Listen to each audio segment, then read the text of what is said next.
మహాదేవుణ్ణి మన రక్షకుడైనటువంటి యేసుక్రీస్తు నామంలో మీ అందరికి వందనాలు తెలియజేస్తున్నాను. ఈరోజు నేను మీ ముందుకు రావడానికి కారణం ఏంటంటే, ఈ భాస్కర్ రాజు గారు, డాక్టర్ భాస్కర్ రాజు గారు ఒక వీడియో చేసి అందులో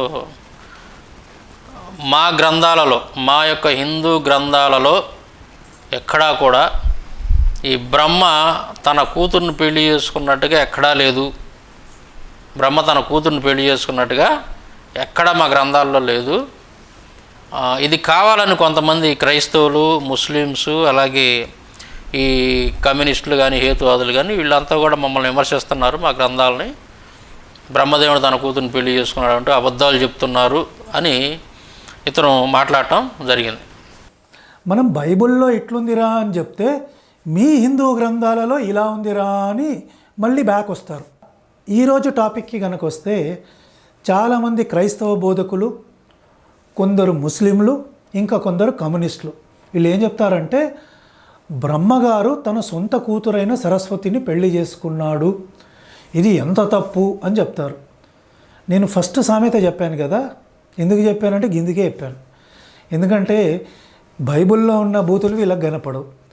ఇక ముస్లింలను వదిలేద్దాం, దాంట్లో ఎన్ని కథలు ఉన్నాయో మనకు తెలుసు, దాని గురించి మనం కామెంట్ తర్వాత చేద్దాము. బైబిల్లో ఉన్నది నిరూపించేస్తే వాళ్ళ బండారం కూడా బయటపడినట్టే. సో మనం ఈరోజు ఏం చేద్దామంటే కొన్ని గ్రంథాల ఆధారంగా మాట్లాడదాం. మనం సొల్లు కబుర్లు మాట్లాడదు అస్సలు. మనం ఇప్పుడు మత్స్యపురాణం తీసుకున్నాము, ఇది పరిమల్ పబ్లికేషన్స్. దీంట్లో 4వ అధ్యాయంలో కూడా మనువు చెప్తాడనమాట, బ్రహ్మగారు తన నుంచి వచ్చిన శతరూపాన్ని అంటే సరస్వతిని తను పదే పదే చూడడం ఇబ్బందికరంగానే ఉంది అని చెప్పినప్పుడు, ఇక్కడ ఇంకా ముందు కొన్ని శ్లోకాలకు మనం వెళ్తే బ్రహ్మగారికి రజోగుణం ఉంటుంది. ఈ గ్రంథాల బట్టి ఎక్కడ కూడా బ్రహ్మగారు తన కూతురిని పెళ్లి చేసుకున్నట్టు ఉండదు. సో ఇవన్నీ ఎవరు కల్పించారంటే ఈ కమ్యూనిస్టులు, క్రైస్తవులు కొందరు ఇలాంటి కాకమ్మ కథల్ని క్రియేట్ చేశారు. అంటే ఇతని యొక్క స్వభావం ఎలాంటిది అనేది ఇప్పుడు ఈ వీడియో చూసిన తర్వాత మీకు చాలా క్లియర్గా అర్థమైంది. ఎందుకు ఇతను ఇంతగా మనస్సాక్షిని చంపుకొని బ్రతుకుతున్నాడు అనేది నాకు అర్థం కాదు. అంటే ఈయన ఈ మూడు పుస్తకాలే చూపించాడు, అంటే పురాణాలు, భాగవత పురాణం, శివపురాణం, ఇవన్నీ చూపించి ఇక్కడ బ్రహ్మ మోహించాడని మాత్రమే ఉంది, పెళ్లి చేసుకున్నట్టుగా లేదు అన్నాడు. తర్వాత చివరిగా ఇది కూడా చూపించాడు, మత్స్యపురాణం. ఈ మత్స్యపురాణం చూపించి ఇందులో కూడా బ్రహ్మ తన కూతుర్ని పెళ్లి చేసుకున్నట్టుగా లేదు అని ఎంత దారుణంగా అబద్ధాలు ఆడాడంటే అంత దారుణంగా అబద్ధం చెప్పాడు. అసలు ఇతను డాక్టర్ అని ఎలా అనుకోవాలో నాకు అర్థం కావట్లేదు.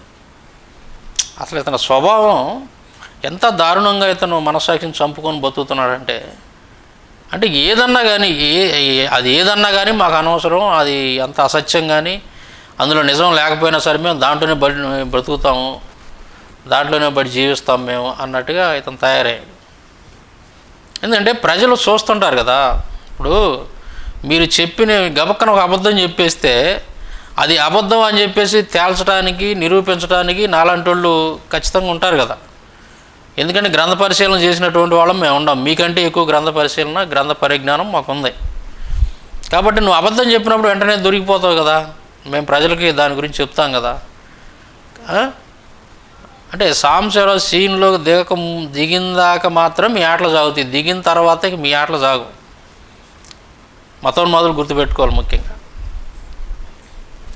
ఇప్పుడు ఈ పుస్తకాన్ని చూపించాడు, మత్స్యపురాణం అన్నాడు, పరిమళ పబ్లికేషన్ అన్నాడు, ఈ గ్రంథాలు ఉన్నాయి నా దగ్గర.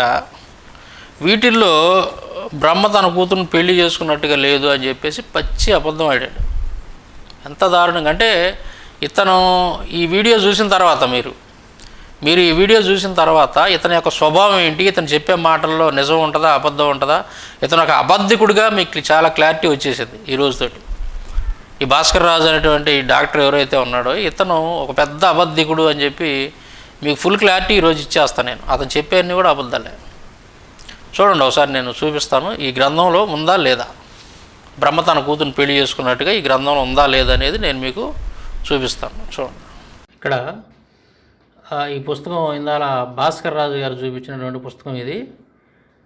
దీంట్లో ఇదేంటంటే సాంస్క్రిట్ శ్లోకము ఇంగ్లీష్ ట్రాన్స్లేషన్ ఉంటుంది అనమాట. ఆ పేజీ మొత్తం ఇక్కడ పెట్టేశాను నేను.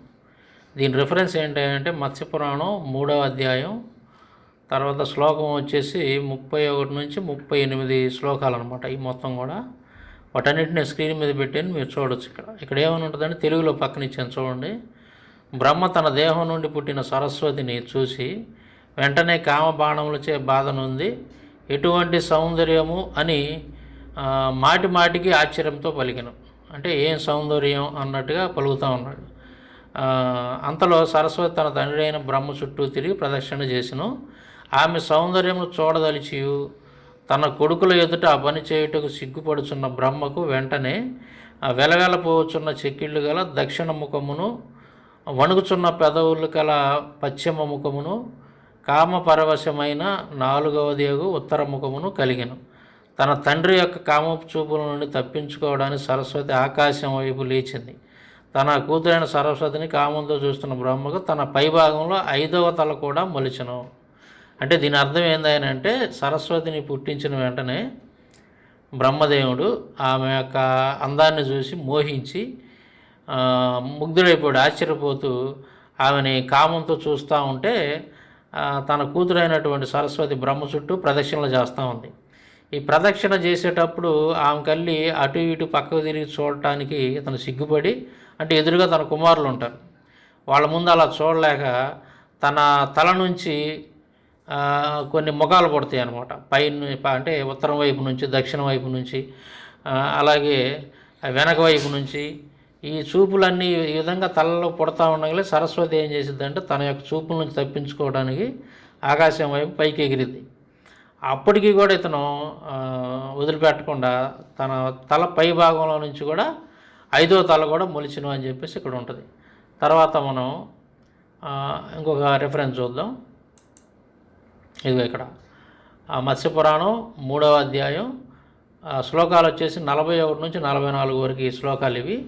ఇక్కడ కూడా సేమ్ ఇదే విధంగా ఇంగ్లీషు ట్రాన్స్లేషన్తో పాటు సాంస్క్రిట్ శ్లోకాలు కూడా ఇక్కడ ఇచ్చాను, మీరు చూడవచ్చు. వీటిని నేను తెలుగులో చదువుతున్నాను, ఒకసారి వినండి.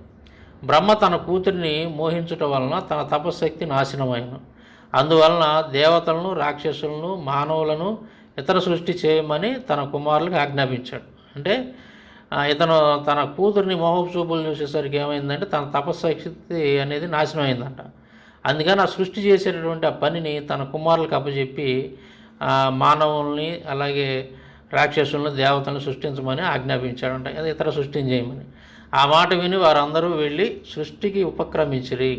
అంటే బ్రహ్మ యొక్క కుమారులు వెళ్ళి సృష్టిని చేస్తూ ఉన్నారు. తర్వాత మరీచి మొదలగు ప్రజాప్రతులు సృష్టి చేయుటగా వెళ్ళగానే వినయంతో తన కాళ్ళ వద్ద వంగి ఉన్న శతరూపను అనగా సరస్వతిని తన కూతుర్ని పెళ్లి చేసుకున్నాను. ఎవరు? బ్రహ్మ.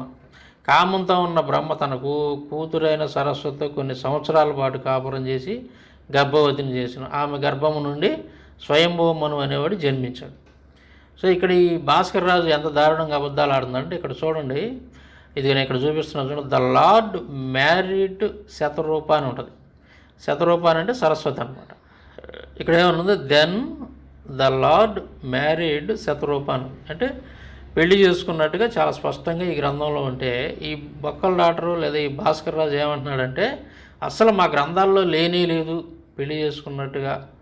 అంటే బ్రహ్మ తన సొంత కూతురు అనేటువంటి సరస్వతిని పెళ్లి చేసుకున్నట్టుగా మరి గ్రంథాల్లో లేదు అని ఎంత దారుణంగా దొంగ మాటలు చెప్తున్నాడంటే ఈ చూడండి, ఇది ఎవిడెన్స్ మీ ముందు పెట్టా. బొక్కల డాక్టర్ చూపించినటువంటి పుస్తకం ఇదే. ఈ పుస్తకం నుంచే నేను చూపిస్తున్నాను ఇక్కడ. చూడండి ఎంత దారుణంగా అబద్ధాలు లేడు. తర్వాత ఇక్కడ చూస్తే మనకి Manu was born from the womb of Shatarupa అని ఉంది. శతరూప యొక్క గర్భం నుండి మను అనేటువంటి వాడు పుట్టాడు. ఇతను కొన్ని సంవత్సరాల పాటు after the lapse of a considerable time a son named Manu was born from the womb of Shatarupa అని ఉంది ఇక్కడ. అంటే కొన్ని సంవత్సరాల పాటు బ్రహ్మదేవుడు తన సొంత కూతురైనటువంటి సరస్వతితోటి కాపురం చేసి ఆమెను గర్భోదయం చేసి పిల్లల్ని కన్నాడు. పిల్లోడు ఆ కొడుకు పేరు ఏం పేరు అంటే స్వయంభవ మను అని చెప్పేసి ఇక్కడ చాలా స్పష్టంగా ఈ గ్రంథంలో ఉంది.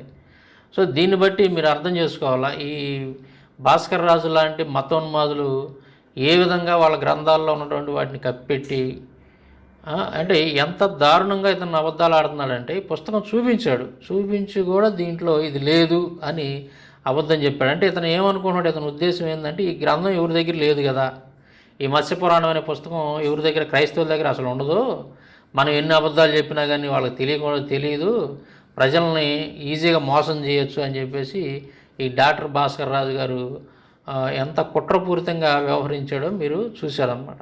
ఇదంతా కూడా ఈ పుస్తకంలో ఉన్నటువంటిదే. చాలా స్పష్టంగా బ్రహ్మదేవుడు తన సొంత కూతురితో కాపురం చేసి పిల్లలకి అన్నట్టుగా చాలా క్లియర్గా ఈ గ్రంథంలో ఉంది. సో ఎవరు అబద్ధాలు చెప్తున్నారు, ఈ బొక్కల డాక్టర్ లాంటి మతోన్మాదులు చెప్తున్నారా, లేదంటే కమ్యూనిస్టులు, హేతువాదులు, క్రైస్తవులు, ముస్లిమ్స్ అబద్ధం చెప్తున్నారా అనేది విజ్ఞానుడైన హైందవ సహోదరులు కూడా ఈ విషయాన్ని చూస్తున్నటువంటి వాళ్ళంతా కూడా ఏది నిజమో తెలుసుకోండి. సో ఈ మనువాదులు లేదా ఈ మతోన్మాదులు ఎంత దారుణంగా కొన్ని వేల సంవత్సరాల నుంచి హైందవ సహోదరుల్ని, విజ్ఞానుడైన హైందవ సహోదరుల్ని ఎంత దారుణంగా మోసం చేసుకుంటూ వస్తున్నారో నేను ఇదొక ఎగ్జాంపుల్గా నేను మీకు చూపించాను అనమాట. అదే చూశారు కదా, ఇంత క్లారిటీగా బ్రహ్మ తన కూతురు అయినటువంటి సరస్వతిని పెళ్లి చేసుకున్నాడు అని ఉంటే అసలు ఈ గ్రంథంలో లేనే లేదు అని చెప్పేసి ఆ గ్రంథాన్ని చూపించి మరీ అబద్ధం చెప్తున్నాడు. ఒకసారి గమనించండి మీరు, ఎంత దారుణంగా అబద్ధాలు ఆడుతున్నాడు. అబద్ధాలు ఆడుతుంది ఎవరు, వాళ్ళ మేమా, మతోన్మాదులా లేదంటే మేమా అనేది ప్రజలు గమనించాలి. ముఖ్యంగా విజ్ఞులైనటువంటి నా హైందవ సహోదరులు కూడా గమనించాలి. ఎవరు అబద్ధాలు చెప్తున్నారు, మతోన్మాదులు అబద్ధాలు చెప్తున్నారా, మేము అబద్ధాలు చెప్తున్నావా అనేది ఈ వీడియోతోటి మీకు క్లారిటీ వచ్చిందని నేను అనుకుంటున్నాను. తర్వాత ఇతను బైబిల్ నుంచి కొన్ని విమర్శలు చేశాడు. వ్యభిచారాన్ని ప్రోత్సహించాడంట ఎవరో, యెహోవా దేవుడు. అంటే కొంచెం కూడా ఇతనికి బ్రెయిన్ పని చేయట్లేదు. ఎంత నీచంగా అబద్ధాలు ఆడుతున్నాడంటే, యెహోవా దేవుడు వ్యభిచారాన్ని ప్రోత్సహించేవాడు అయితే వ్యభిచారం చేసిన వాళ్ళు రాళ్లతో కొట్టి చంపండి అని ఎందుకు చెప్పాడు? అంత కఠినమైన శిక్ష ఎందుకు పెట్టాడు? అందరూ పవిత్రంగా ఉండాలి, వ్యభిచారం చేయకూడదనే కదా ఆయన ఉద్దేశం. ఎక్కడైనా బైబిల్లో వ్యభిచారాన్ని సపోర్ట్ చేసినట్టుగా, లేదంటే మీరు వ్యభిచరించండి అని, వ్యభిచారం చేయండి అని చెప్పి దేవుడు ఎక్కడైనా సరే బైబిల్లో ఎక్కడైనా ఉంటే చూపించండి మీరు చెప్పినట్టుగా. ఇంకా మీ యొక్క దేవుళ్ళుగా పిలువబడుతున్నటువంటి వాళ్ళు, విష్ణువు తులసిని రేప్ చేశాడు. మేము గతంలో అనేకసార్లు రెఫరెన్స్లు కూడా ఇచ్చాం. దేవి భాగవతంలో 9వ స్కందంలో చాలా స్పష్టంగా తులసిని రేప్ చేసి ఆమె చావు కారణం అవుతాడు. అలాగే కృష్ణుడు కూడా అనేక మందితో వ్యభిచార సంబంధాలు పెట్టుకున్నట్టుగా మనం చాలా వాటిలో చూస్తాం. బ్రహ్మవైవర్త పురాణంలో అన్నీ అయ్యే ఉంటాయి. మీ యొక్క భాగవతంలో కూడా రాసుకున్నారు. యమునా నది ఒడ్డున ఫ్లూట్ ఊతుంటే అందరూ పరాయి వాళ్ళ భార్యలు కూడా వచ్చి అతనితోటి నర్తించి వ్యభిచరించినట్టుగా మీ గ్రంథాల్లో కూడా చాలా స్పష్టంగా ఉంది. గతంలో మనం అనేకసార్లు చూపించాం రెఫరెన్స్లు కూడా. ఇట్లాంటి వ్యభిచారాన్ని ప్రోత్సహించడం, వ్యభిచారం చేయటం అనేది ఈ ఘనత, ఈ చరిత్ర ఎవరిదయ్యా అని అంటే, ఏదైతే ఇతను అబద్ధాలు చెప్తున్నాడో, ఒక అబద్ధికుడు భాస్కర్ రాజు ఎవరైతే ఉన్నాడో, వీళ్ళు ఇతని బ్యాచ్, మతోన్మాదుల బ్యాచ్ ఎవరైతే ఉన్నారో బైబిల్ని విమర్శిస్తున్నటువంటి వాళ్ళు, వీళ్ళందరికీ కూడా వీళ్ళు నమ్ముతున్న దేవుళ్ళది అటువంటి చరిత్ర. వ్యభిచారాన్ని ప్రోత్సహించడం కానీ వ్యభిచారం చేయటంలో కూడా వ్యభిచారం చేయటంలో కూడా నిష్ణాతులు వీళ్ళ దేవుళ్ళు. అర్థమైందా మీకు?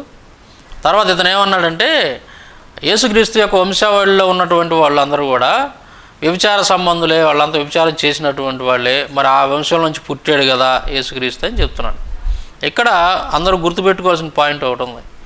యేసుక్రీస్తు మనలాగా పురుష సంపర్కంతో పుట్టినటువంటి వాడు కాదు. పాయింట్ గుర్తుపెట్టుకోవాలి అందరూ.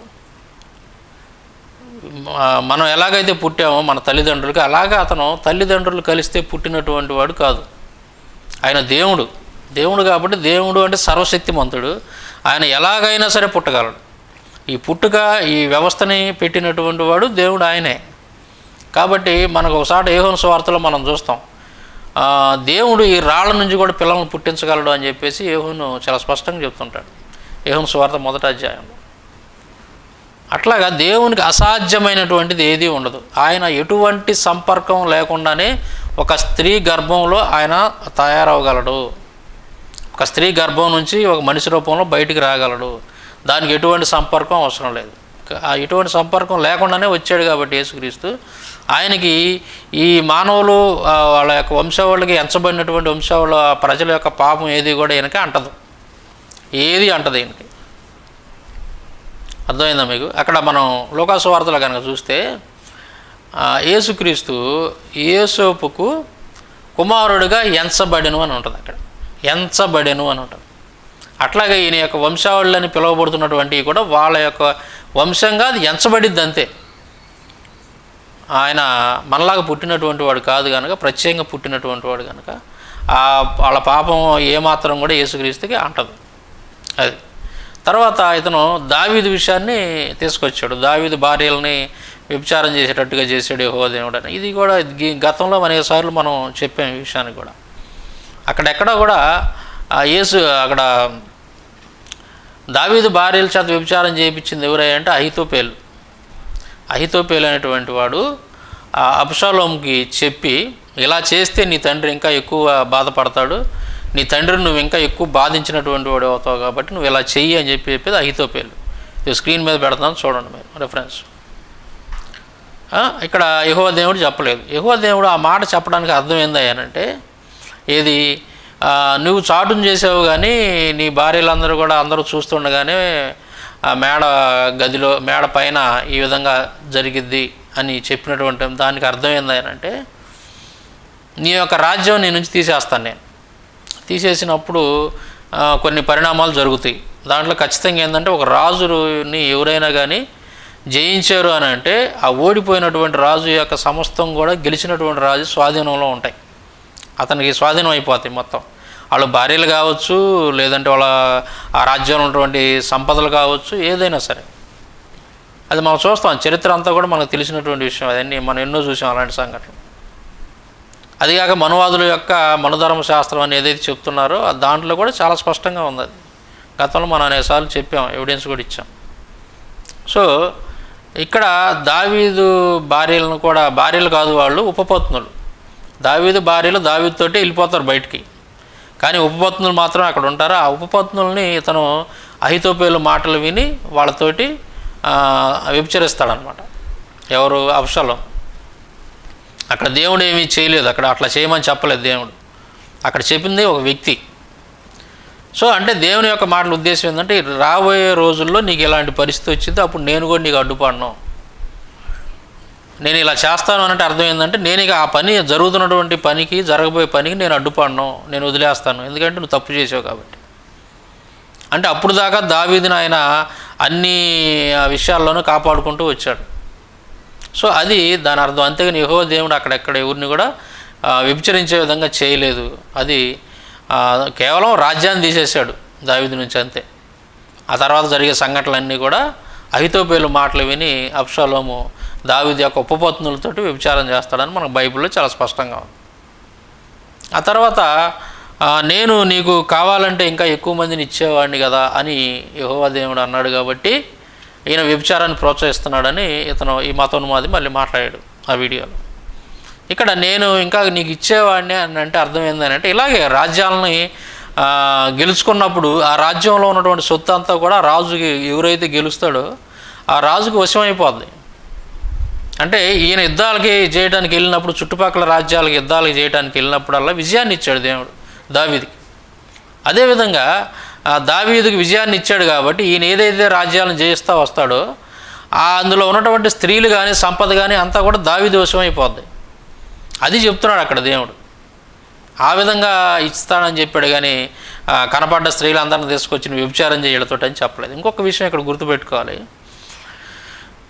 యెహోవా దేవుడు వ్యభిచారాన్ని ప్రోత్సహించిన వాడే కనుక అయితే దావీదు తప్పు చేసినప్పుడు దావీదు వద్దకు అన్న పంపడం అనమాట. అది అతను చేసినటువంటి తప్పును తెలుసుకొని సరిదిద్దుకోవడానికి మాత్రమే, ఇంకెప్పుడు అలాంటి తప్పు చేయకూడదని చెప్పడానికి మాత్రమే ప్రవక్తను పంపించాడు. ఎవరి దగ్గరికి? దావీదు దగ్గరికి. దావీదు వెంటనే ఆ దేవుని మాటలు విన్నాడు, క్షమాపణ అడిగాడు దేవుణ్ణి, చాలా పశ్చాత్తాపడ్డాడు, ఇంకెప్పుడు జీవితంలో అటువంటి తప్పు చేయలేదు. అంటే అతను ఇంకా తప్పులు, అలాంటి తప్పులు అనేది చేయకుండా ఉండటానికి, ఆ విధంగా వ్యభిచరించకుండా ఉండటానికి దేవుడు ప్రవక్తను పంపించాడు. ప్రవక్త మాటలకు లోబడ్డాడు దావీదు, ఇంకెప్పుడు తన జీవితంలో అటువంటి తప్పు చేయలేదు. సో బైబిల్లో ఎక్కడ చూసినా మనం అంతా కూడా దేవుడు పరిశుద్ధుడిగానే మనకు కనపడతాడు తప్ప మీరు వ్యభిచారం చేయండి, మీరు వ్యభిచరించండి అని చెప్పి అక్కడ దేవుడు చెప్పలేదు. అలా ఎవరైనా చేస్తే మాత్రం వాళ్ళకి రాళ్లతో కొట్టి చంపండి అని చెప్పేసి శిక్ష విధించాడు. అట్లాగా ఎవరు కూడా తప్పు చేయకూడదు, వ్యభిచారం చేయకూడదని మాత్రమే బైబిల్లో మనం అనేక చోట్ల చూస్తాం. వ్యభిచారులు దేవుడు ఇచ్చినటువంటి 10 ఆజ్ఞల్లో కూడా వ్యభిచరించవద్దు అనే మాట ఉంటుంది చూడండి. మీరు వ్యభిచరించవద్దు అని ఉంటుంది. మరి ఎందుకు ఇచ్చాడు దేవుడు? వ్యభిచారాన్ని ప్రోత్సహించేవాడైతే 10 ఆజ్ఞల్లో నువ్వు వ్యభిచరించవద్దు అని ఎందుకు చెప్తాడు? వ్యభిచరించండి అనే చెప్పేవాడు. మతోన్మాదులు జాగ్రత్తగా పాయింట్ గుర్తుపెట్టుకోవాలి మీరు. ఇలాంటి తప్పుడు మాటలు, అలాగే తామారు చేసినటువంటి తప్పుకి దేవునికి సంబంధం ఏమో, దేవుడు చెప్పలేదు కదా ఆ విధంగా తప్పు చేయను అని. ఇట్లా ఇవన్నీ లేనిపోయిన అబద్ధాలు, బైబిల్లో ఉన్నటువంటి వాక్యాలను వక్రీకరించి ఈ మతోన్మాదులు పదే అబద్ధాలు చెప్తూ ఉన్నారు. ఇప్పుడు బయటపడింది కదా ఈ బొక్కల డాక్టర్ యొక్క, ఈ భాస్కర్ రాజు యొక్క దాన్ని ఏమంటారు, నీచమైనటువంటి బుద్ధి ఏంటిది అనేది, ఎంత దారుణంగా అబద్ధం ఆడుతున్నాడో అనేది ఇప్పుడు నేను నిరూపించాను. బ్రహ్మ తన కూతురుని పెళ్లి చేసుకున్నాడా లేదా? పెళ్లి చేసుకున్నట్టుగా చాలా స్పష్టంగా ఆ గ్రంథంలో ఉంటే, అందులో ఉన్నటువంటి విషయాలు చదివి చెప్పకుండా ఆ గ్రంథాన్ని ఇలా చూపించి బ్రహ్మ ఎక్కడ తన కూతురుని పెళ్లి చేసుకోలేదని. బ్రహ్మ పెళ్లి చేసుకున్నాడు, కొన్ని సంవత్సరాల పాటు తన కూతురు అయినటువంటి సరస్వతితో కాపురం చేశాడు. తన కూతురు అయినటువంటి సరస్వతి తన తండ్రి వలన గర్భవతి అయింది, స్వయంభువు అనేటువంటి మనువుని కన్నది అని చెప్పి మనం ఇప్పుడు చాలా స్పష్టంగా ఆధారం చూసాం. కాబట్టి సహోదరులందరూ కూడా ఎవరు నిజం చెబుతున్నారు, ఎవరు అబద్ధం చెబుతున్నారు, ఏ గ్రంథంలో ఏముందనేది పరిశీలించాలి, ముఖ్యంగా హైందవ సహోదరులు కూడా. ఇంకొక మాట ఇతను ఏమంటున్నాడంటే, మేము మాట్లాడినటువంటి వాడిని బైబిల్ నుంచి ఏదైనా ప్రశ్న అడిగితే మా గ్రంథాల నుంచి మాట్లాడుతున్నారు తప్ప బైబిల్ నుంచి ఆన్సర్ చెప్పట్లేదు అంటున్నాడు. పచ్చి అబద్ధం ఇది ఇతను చెప్పేది. ఇతను అబద్ధాల చక్రవర్తి అని బిరుదివ్వచ్చు ఇతనికి. ఎందుకంటే మీరంతా చూస్తున్నారు, మేము ప్రతిరోజు కూడా సాయంత్రం 7 గంటలకు లైవ్ ఇస్తున్నాం. ఆ లైవ్లో వీళ్ళు బైబిల్ నుంచి అడిగిన ప్రతి ప్రశ్నకి మనం ఆన్సర్ ఇస్తున్నాం, మనం. అట్లా మరి మీరంతా చూస్తున్నారు, హైందవ సహోదరులు చూస్తున్నారు, క్రైస్తవులు చూస్తున్నారు, అందరూ చూస్తున్నారు. పబ్లిక్గా ఎంత అబద్ధం ఆడుతున్నాడు ఇతను చూడండి. మనం అడిగిన వాటికి ఇతని దగ్గర ఆన్సర్ లేదు. మనం హిందూ గ్రంథాల నుంచి ఏదైతే ప్రశ్నలు అడుగుతున్నామో ఒక్క ప్రశ్న కూడా ఇతని దగ్గర ఆన్సర్ లేదు. ఒకవేళ ఏదైనా చెప్పడానికి ప్రయత్నించినప్పుడు కూడా ఈ రకంగా అబద్ధాలు ఆడతాడు. ఇది ఈ గ్రంథంలో చాలా స్పష్టంగా బ్రహ్మదేవుడు తన కూతురుతో పెళ్లి చేసుకొని కాపురం చేసి కొడుకుని అన్నట్టుగా ఉంటే లేదని అబద్ధాలు చెప్తున్నాడు. ఇది వీళ్ళ యొక్క బ్రతుకు ఇది అనమాట. మతోన్మాదులు ఎవడైనా సరే, కరుణాకర్ గారు కావచ్చు, ఇంకా కొంతమంది బైబిల్ మీద విమర్శ చేస్తూ వీడియోలు పెడుతున్నటువంటి దుర్మార్గులు, మతోన్మాదులు ఎవరైనా సరే, వాళ్ళ యొక్క పరిస్థితి ఏందంటే ఇదే. ఇప్పుడు ఈ బొక్కల డాక్టర్ ఏ విధంగా అబద్ధం చెప్పాడో వాళ్ళు చెప్పే అన్నీ కూడా ఇలాగే అబద్ధాలు అనమాట. కాబట్టి ప్రజలందరూ కూడా వాస్తవాలు తెలుసుకొని ఏది నిజమో, ఏది సత్యమో, ఏది అసత్యమో తెలుసుకొని సత్యాన్ని వెంబడించాలి. సత్యం మిమ్మల్ని స్వతంత్రులుగా చేస్తుందని ఈ సందర్భంగా మీ అందరికీ మనవి చేసుకుంటూ సెలవు తీసుకుంటాం. Thank you.